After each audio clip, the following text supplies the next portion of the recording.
अरे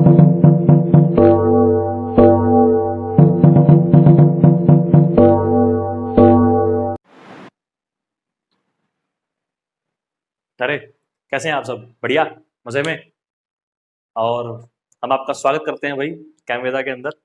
जो बच्चे आज पहली बार मेरी वीडियो देख रहे हैं उनका सबसे ज़्यादा वेलकम है, और जो पहले से देख रहे हैं उनका बिल्कुल हृदय से वेलकम है कि वो आप डेली वीडियो को देख रहे हैं और हमें सपोर्ट कर रहे हैं, कि हमें थोड़ा सा इनक्रेज कर रहे हैं कि बनाते रहिए सर, आप हम देख रहे हैं वीडियो। ठीक है। तो वैसे मैं पहले कह चुका हूँ कि मोह माया से मुक्त उठ चुका हूँ, आप देखिए ना देखिए आपकी मर्जी है, बट मेरा काम है पढ़ाने का, मैं पढ़ा रहा हूँ। कभी तो आपका मन करेगा पढ़ने का केमिस्ट्री भी, तो उसी मन की वेट में हम लगे हुए हैं, कब आपका मन करे और कब आप हमारी वीडियो को देखने बैठें। ठीक है। चलिए जी, कोई बात नहीं, उस दिन का वेट कर रहे हैं हम, आएगा कभी तो अच्छे दिन, कभी सभी के आते हैं। ठीक है ना, तो हमारे भी शायद आ जाए अच्छे दिन। लास्ट हमने कंप्लीट किया था अबाउट द फोटोइलेक्ट्रिक इफेक्ट। उसे कुछ क्वेश्चंस भी मैंने आपको करने को दिए थे, आई थिंक आपने ट्राई किए होंगे क्वेश्चंस, वो नहीं किए तो कीजिएगा भाई, बहुत अच्छे क्वेश्चंस मैंने आपको छांट के दिए थे जो आपके पूरे कंसेप्ट को बहुत क्लियर कर सकते थे। ओके, तो आई होप कि आप उन क्वेश्चंस को करोगे, मेरा थोड़ा सा कहना तो मानोगे। ठीक है। आज का जो टॉपिक है बहुत इंपॉर्टेंट है भाई, पूरा चैप्टर, पूरी केमिस्ट्री को उन्होंने बदल के रख दिया था आगे वाली। जितना हम अभी तक पढ़ रहे थे उसके बेस पे तो रिजल्ट हमारे इतने अच्छे नहीं आ रहे थे, बट इन कंसेप्ट के आने के बाद तो भैया केमिस्ट्री के अंदर ऐसे धुम्मे उठ गए, बिल्कुल मतलब खलबली मच गई थी ये आने कंसेप्ट के आने के बाद, कह रहे ऐसा भी हो सकता था। और उसके बाद जब हमने नए सिरे से सारे रिजल्ट्स को पढ़ा, कैलकुलेशन की, तो हमारे रिजल्ट्स जो हैं, एक्सपेरिमेंट जो हैं वो ठीक होने लग गए, और रिजल्ट्स भी काफ़ी हद तक अच्छे आने लग गए थे। ठीक है। तो इसलिए ये बहुत इंपॉर्टेंट कंसेप्ट जो है वो माने जाते हैं केमिस्ट्री के लिए। ठीक है। और इसे क्वांटम थ्योरी, जो हमने लास्ट थ्योरी पढ़नी है, बोर मॉडल पढ़ चुके, जो क्वांटम मॉडल हमने पढ़ा है, पढ़ना है लास्ट वाला क्वांटम मॉडल का, के लिए ये बिल्कुल प्लेटफॉर्म है। इन्होंने प्लेटफॉर्म बना के तैयार कर दिया, भैया हमने तैयार कर दिया, अब आप अपना मॉडल तैयार कीजिए, अपनी बिल्डिंग आप खड़ी कीजिए। ठीक है। तो ये जो है ये बिल्कुल नींव है, नींव है बिल्कुल क्वांटम मॉडल की। ये नहीं होती तो शायद क्वांटम मॉडल के बारे में हम सोच भी नहीं सकते थे। तो क्वांटम मॉडल के बारे में सोचा ही तब गया, एटम के बारे में सोचा ही तब नए तरीके से गया जब इन्होंने ये दो कंसेप्ट दिए। तो उसमें से एक कंसेप्ट तो आज हम कोशिश करेंगे कंप्लीट करने की बिल्कुल अच्छे से, जो दूसरा कंसेप्ट बच जाएगा आपका वो हम नेक्स्ट वीडियो में करेंगे। और थर्ड कंसेप्ट में, थर्ड टॉपिक वीडियो में तो हम नॉर्मली पहुंच जाएंगे लास्ट में, बिल्कुल चैप्टर के क्वांटम मॉडल पे पहुंच जाएंगे, और उसके बाद हमारा चैप्टर नियर अबाउट समाप्त होने की कैटेगरी पे आ जाएगा। ठीक है। तो इसलिए हमारा ज्यादा चैप्टर बचा नहीं है, खुशी के आपके दांत बाहर निकलने वाले होंगे, अरे वाह सर ने चैप्टर पूरा भी करवा दिया। तो चलिए खुशी होइए, मजे मारिए। तो अब काम पे आते हैं। तो आज का जो हमारा टॉपिक है भाई वो है ड्यूल नेचर ऑफ मैटर। बहुत पहली बार आप ये वर्ड सुनोगे भाई, ड्यूल नेचर ऑफ मैटर। ठीक है। ड्यूल मतलब दोहरा, दोहरी मानसिकता, सुना है ना वर्ड आपने, दोहरी मानसिकता। ऐसे ही दोहरा नेचर, दो तरह का नेचर। जैसे आपका नेचर टीचर के सामने कुछ और होता है, पेरेंट्स के सामने कुछ और होता है, फ्रेंड्स के सामने कुछ और होता है, आपका तो पता नहीं कितने नेचर होते हैं भाई, पता ही नहीं है। ठीक है ना। तो लेकिन मैटर का कह रहा है भाई, मैटर के बारे में हमने कहा, स्टार्ट तो ये चीजें आइंस्टाइन और थॉमसन कर चुके थे, रदरफोर्ड कर चुके थे, वो भी थोड़ा थोड़ा आइडिया लगा, सॉरी प्लैंक और आइंस्टाइन कर चुके थे, मैक्सवेल कर चुके थे कि भाई मैटर के एक तरह का नेचर तो नहीं है। लेकिन फिर धीरे धीरे इसको बिल्कुल प्रॉपरली किसने बता दिया, इसको बिल्कुल प्रॉपरली बता दिया डी ब्रोगली ने। De Broglie, de Broglie concept हमें पढ़ना है। तो डी ब्रोगली ने कहा कि जिस तरीके से फोटोन्स जो आ रहे हैं, फोटोन्स जो आ रहे हैं सन से, उनके पास वेव नेचर होता है, वेव्स होते हैं ना उसके अंदर, विजुअल वेव, विजुअल रे, इलेक्ट्रोमैग्नेटिक, बताया इलेक्ट्रोमैग्नेटिक रेज क्या होती है, वेव ही होती है। तो उसने कहा कि जिस तरीके से फोटॉन्स में से वेव निकलती हैं, फोटॉन्स में वेव होती हैं, सेम ऐसे ही वेव्स जो हैं वो पार्टिकल से भी निकलती हैं, इलेक्ट्रॉन से, प्रोटॉन से, न्यूट्रॉन से, मुझ से, आप से, चाहे वो छोटी चीज हो चाहे वो बड़ी चीज। उसने ये बात कही, और इस बात ने बिल्कुल खलबली मचा दी कि भाई ऐसा भी हो सकता है क्या। ठीक है। उसने आपसे बहुत बढ़िया बात कही कि भाई जिस तरीके से फोटोन से वेव निकलती हैं, सेम वैसे ही पार्टिकल से, किसी भी पार्टिकल से, किसी भी मैटर से वेव्स निकलती हैं। ठीक है। और क्योंकि वो मैटर से निकल रही हैं वेव्स, इसलिए उसको नाम दिया गया मैटर वेव। जो फोटॉन्स में वेव थी उसको नाम दिया गया था इलेक्ट्रोमैग्नेटिक वेव, लेकिन जो वेव मैटर से निकल रही थी उसको नाम दिया गया था मैटर वेव्स। तो दोनों में बहुत फर्क है भाई। पहले मैं आपको वो डिफरेंस ही समझा देता हूं कि what are the differences between the electromagnetic wave and matter wave. उससे पहले हम क्योंकि ड्यूल नेचर पढ़ रहे हैं, मैटर किससे बना है, पार्टिकल से। पार्टिकल के पास क्या है, मास। अब जिस चीज के पास मास है वो वेव नहीं बन सकती है, हमने ये समझा है ना कि जिस चीज के पास मास है वो वेव नहीं बन सकती है, वेव को कोई मास नहीं होता है। हमने जब वेव की प्रॉपर्टी पढ़ी थी तो मैंने आपको वेव लेंथ, फ्रीक्वेंसी, ये सब बातें बताई थी, कोई मास का जिक्र तो आया नहीं था। इसका मतलब वेव के पास तो मास होता नहीं है, लेकिन पार्टिकल्स के पास तो मास होता है। इलेक्ट्रॉन, प्रोटॉन, न्यूट्रॉन सब पार्टिकल्स हैं और सबके पास मास होता है। इसका मतलब कि पार्टिकल और वेव में कुछ तो फर्क है, और हम कह रहे हैं कि भाई पार्टिकल के अंदर से ही वेव निकलती है। इसका मतलब पार्टिकल का नेचर भी है उसके अंदर, मैटर के अंदर, और वेव का नेचर भी है उसके अंदर। लेकिन पहले तो हम ये फर्क समझ लेते हैं कि भाई कब हम कहेंगे कि ये पार्टिकल नेचर शो कर रहा है, कब हम कहेंगे कि ये उसका वेव नेचर है। तो पहले आप हेडिंग बना लीजिएगा टॉपिक की, कि मैं इस पे आऊंगा वापस से, डी ब्रोगली कंसेप्ट पढ़ेंगे, लेकिन पहले आपको मैं थोड़ा सा उस टॉपिक तक लेके जाऊं। पहले आपको डिफरेंस पता होना चाहिए ना। तो डिफरेंस हम पढ़ेंगे सबसे पहले, difference between particle and wave. Particle and wave, देखिए भाई मैं पहले सारे डिफरेंस लिख रहा हूं दोनों के, फिर मैं बारी बारी से को समझा दूंगा, वरना बहुत टाइम लग जाएगा। अभी अगर मैं सिर्फ इनको डिफरेंस में अटक गया यहाँ पे समझाने में तो बहुत टाइम लग जाएगा। इतना इंपॉर्टेंट नहीं है ये, बट सिर्फ आपको टॉपिक तक लाने के लिए मुझे इनको समझाना है, इसलिए मैं पहले इनके डिफरेंस लिख रहा हूँ सभी के सभी, फिर आपको मैं बारी बारी से दोनों को समझा दूंगा। ठीक है, उससे आपको स्क्रीनशॉट लेना भी इजी हो जाएगा ताकि आप अच्छे से बैठ के लिख सको। ठीक है, तो यहाँ पर मैं दोनों के डिफरेंस पहले लिख रहा हूँ और उसके बाद आपको वो समझा दूंगा। हाँ तो स्टूडेंट्स, ये वो डिफरेंसेस हैं जो आपको मैं बताना चाह रहा था, लेकिन अगर मैं एक करके बताता तो बहुत टाइम लग जाता, इसलिए मैं टाइम बचाने के लिए पहले सारे लिख लिया, फिर मैं आपको फटाफट समझा देता हूँ। ठीक है, सबसे पहली बात, वेव्स की कोई लोकलाइज पोजीशन नहीं है भाई। वेव्स हमेशा मोशन में रहती हैं, तो उसकी कोई एक पोजीशन फिक्स नहीं है कि यहीं पर वेव रहेगी। ठीक है ना, लेकिन पार्टिकल को आप जहां रख दीजिए वो अपनी उस पोजीशन को ऑक्यूपाई कर लेगा। तो पार्टिकल्स की खुद की एक वेल डिफाइंड पोजीशन होती है, आप उसको कोऑर्डिनेट कैसे बता सकते हो कि एक्स की तरफ से कितनी डिस्टेंस है, वाई की तरफ से कितनी डिस्टेंस है, जेड की तरफ से कितनी डिस्टेंस है, लेकिन वेव में ऐसा पॉसिबल नहीं है। दूसरी बात, दो वेव जो है वो आपस में एक साथ एक ही एरिया में रह सकती हैं। एग्जांपल के देखिए, जरा आपको दिखाना चाहूंगा डायग्राम की हेल्प से। जैसे मान लीजिए ये आपका एक एरिया है, इसमें एक तो ये वेव है, इसी एरिया में ये वेव भी तो हो सकती है, इसी एरिया में ये वेव भी तो हो सकती है। तो एक ही रीजन में दो या दो से ज्यादा वेव एग्जिस्ट कर सकती है। लेकिन अगर मैंने यहां एक पार्टिकल रख दिया, ये एक पार्टिकल रख दिया, क्या इस जगह पर कोई दूसरा पार्टिकल आ सकता है? नहीं। तो वही मैंने लिखा कि two or more particle can not exist simultaneously at a given position. एक ही पोजीशन पर दो या दो से ज्यादा पार्टिकल एक साथ एग्जिस्ट नहीं कर सकते हैं। ठीक है, तीसरी बात, वेव्स को हम काउंट नहीं कर सकते हैं भाई। कहने का मतलब ये है कि अगर मान लीजिए आप कहोगे सर इनको काउंट तो कर रहे हैं, नहीं, इनको काउंट करने का मतलब ये नहीं है भाई। काउंट करने का मतलब ये है कि जब इनको देखेंगे हम तो ये हमें एक ही वेव दिखेगी जो इन सभी का रिजल्टेंट होगी, जो इन सभी का रिजल्टेंट होगी। और वही पॉइंट फोर्थ वाला है भाई, वो वही 5.4 वाला है कि टू वेव में superimpose to form a resultant wave, कि दो या दो ज्यादा वेव क्या हो सकती है, आपस में सुपर इम्पोज मिल जाएंगी और उससे क्या है, एक रिजल्टेंट वेव आएगी। जो रिजल्टेंट वेव आपकी आएगी वो इन सभी वेव से छोटी भी हो सकती है और इन सभी वेव से बड़ी भी हो सकती है, लेकिन दो पार्टिकल आपस में कभी भी सुपर इम्पोज एक दूसरे में मिक्स नहीं हो सकते हैं। ठीक है, तो two particles can not be super impose. तो अगर सुपर इम्पोज नहीं है तो हम सारे पार्टिकल को अलग अलग काउंट कर सकते हैं, लेकिन वेव्स में ऐसा पॉसिबल नहीं हो सकता, क्योंकि वेव्स फिर एक नई रिजल्टेंट वेव बनाएगी, और एक नई रिजल्टेंट वेव बनाएगी तो उसको हम कैसे बताएंगे भी पहले कितनी वेव्स हमने देखी है। जैसे समुद्र में लहरें आती हैं तो पीछे से एक लहर और मिल गई तो एक लहर और बड़ी हो गई, तो एक लहर और हो गई तो एक लहर बड़ी और हो गई, तो धीरे धीरे लहर बड़ी होती जाती है ना। कारण क्या, क्योंकि लहर में लहर, वेव में वेव मिक्स होती जा रही है। ठीक है ना, तो वही बात कह रहे हैं कि आप वेव्स को काउंट नहीं कर सकते। तो ये हमने पहले डिफरेंस समझ लिया कि भाई क्या डिफरेंस होता है हमारा पार्टिकल और वेव के बीच में। ठीक है, अब वेव तो हमने जान ली कि वेव क्या है। फिर मैंने आपसे कहा कि एक तो फोटॉन्स जो है उसमें वेव प्रेजेंट है, उसको हम इलेक्ट्रोमैग्नेटिक वेव बोलते हैं, और एक जो मैटर है उससे वेव निकल रही है उसको मैटर वेव बोल रहे हैं। दोनों वेव सेम नहीं है भाई, दोनों वेव्स में बहुत डिफरेंस है। ठीक है, तो पहले आपको उनको समझना पड़ेगा कि भाई हमें कौन सी वेव पढ़नी है।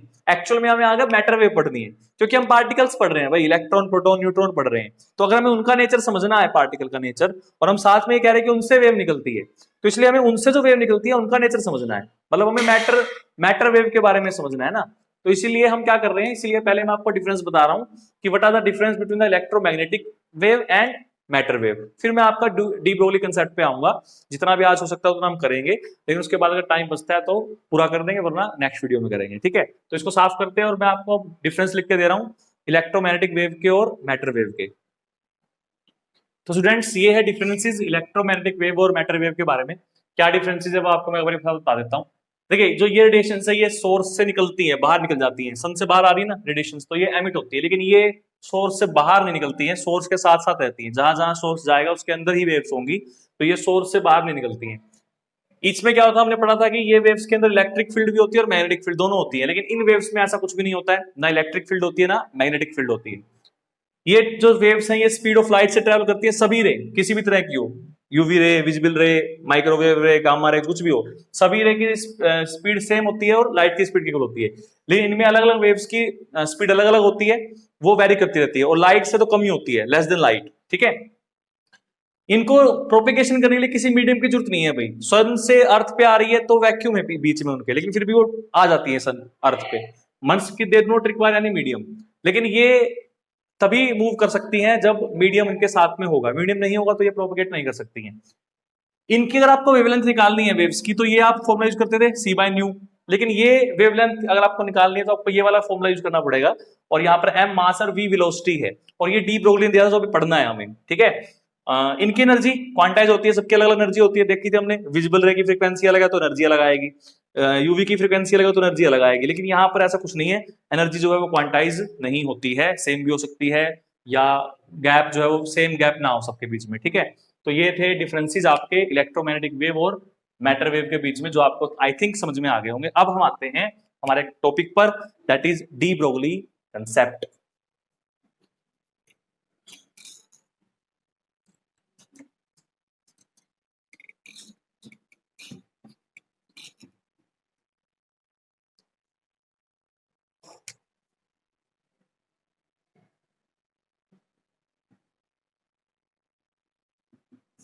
ठीक है, देखिए डी ब्रोगली कंसेप्ट ने क्या कहा, उसने ये कहा कि किसी भी मैटर, किसी भी पार्टिकल के दो तरह के नेचर होते हैं, एक तो वो शो करता है पार्टिकल नेचर, जो हमने देखा पार्टिकल नेचर क्या क्या शो कर सकता है वो पॉइंट मैंने आपको बताया, दूसरा वो शो करता है वेव नेचर, और वेव नेचर में भी क्या क्या नेचर हो सकता है वो मैंने पहले वेव में बताया, फिर कौन सी वेव शो करता है, मैटर वेव, तो मैटर वेव में क्या क्या खास बातें होती है फिर मैं आपको वो बता दी। ठीक है, तो इसको उसने मैथमेटिकली कैसे प्रूव किया इस बात को, वही हमें मेन जानना है, क्योंकि न्यूमेरिकल जो आते हैं उसके फॉर्मूले से आते हैं, तो मैथमेटिकली उसने कैसे प्रूव किया, देखिए अकॉर्डिंग टू आइंस्टाइन क्या कह रहे थे, अकॉर्डिंग टू आइंस्टाइन ये बोलते हैं किसी भी पार्टिकल की एनर्जी आपको निकालनी है तो आप इस फॉर्मूले का यूज कीजिए, E is equal to m c square. ठीक है, और अकॉर्डिंग टू प्लैंक क्या करते थे हम, कि किसी भी वेव की आपको एनर्जी निकालनी है तो वो एच न्यू होना चाहिए। ठीक है, अगर एक पार्टिकल के अंदर दोनों तरह का नेचर है, पार्टिकल नेचर भी है और वेव नेचर भी है, तो ये उसके पास ये दोनों एनर्जी होनी चाहिए। इट मीन्स कि या तो वो ये एनर्जी होगी या वो ये एनर्जी होगी, मतलब कि दोनों एनर्जी सेम होनी चाहिए। दैट मीन्स इसको अगर हम 1 2 मान लें, इसको 1 मान लें, तो फ्रॉम फर्स्ट एंड सेकंड हम क्या बोल सकते हैं, that is m c square should be equal to h nu, ये होना चाहिए। अब न्यू किसके होता है हमारा, सी बाय लैम्डा, तो ये कैंसिल हो गया।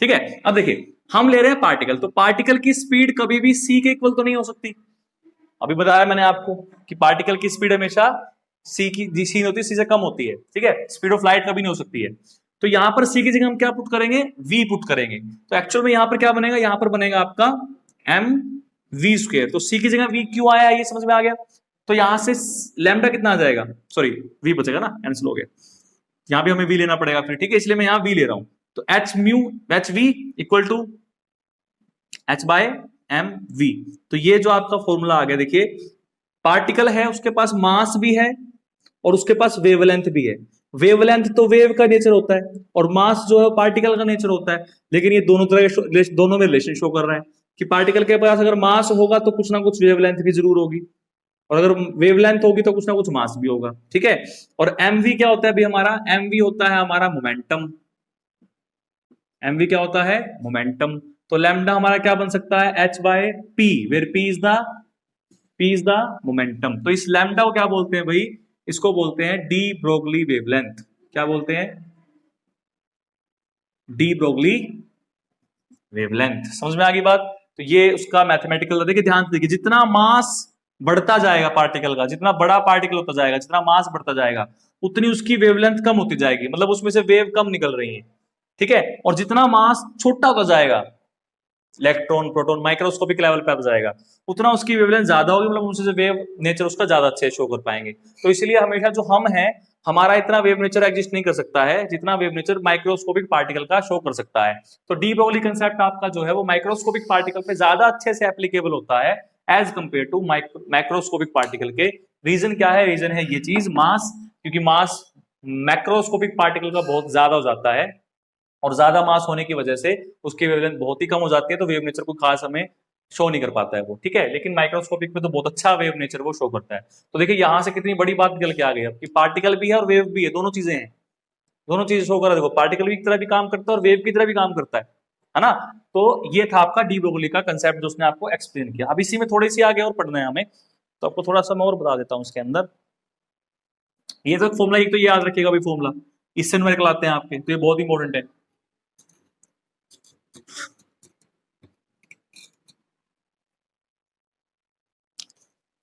इसके अलावा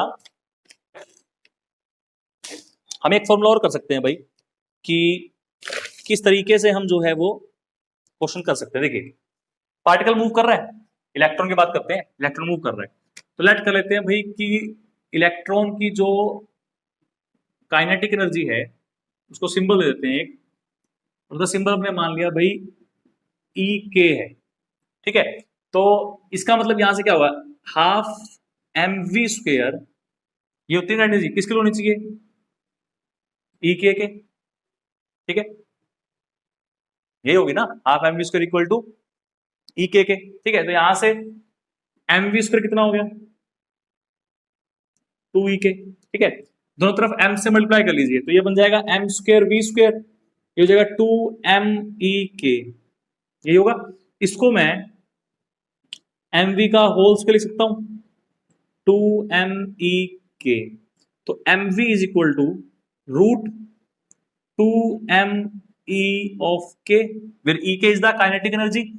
अब देखिए लैम्डा क्या था हमारा, एच बाय एम वी, तो एम वी की वैल्यू यहां पुट कर दूं तो लैम्डा कितना बन गया हमारा, h by root 2 m E k. तो इलेक्ट्रॉन की काइनेटिक एनर्जी की हेल्प से भी आप उसकी वेवलेंथ निकाल सकते हो। तो ये बहुत इंपॉर्टेंट फॉर्मूला आपका बन जाता है, क्या चीज का, टू कैलकुलेट द वेवलेंथ, कौन सी, de Broglie, with the help of this, ठीक है।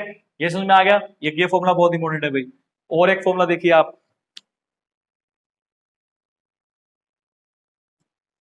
अरे